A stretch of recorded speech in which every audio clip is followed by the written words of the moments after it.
So the action that has been taken since this issue actually has come up is that upon learning about the sexual assault allegations, KNH embarked on internal investigations to establish their veracity. During the course of the investigation, the KNH staff on duty on the night of 17th and 18th, which were the dates that were earmarked to have been the dates that the assault could have taken place, that is in January 2018,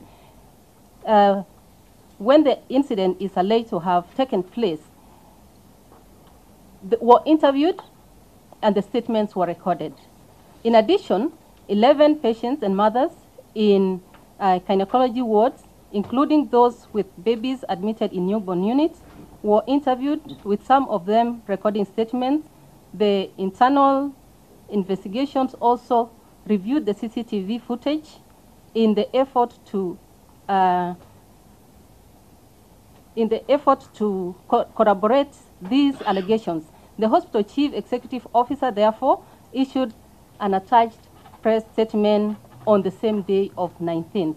Madam Chair, that is on attachment, one of the annexures, that is Appendix 3.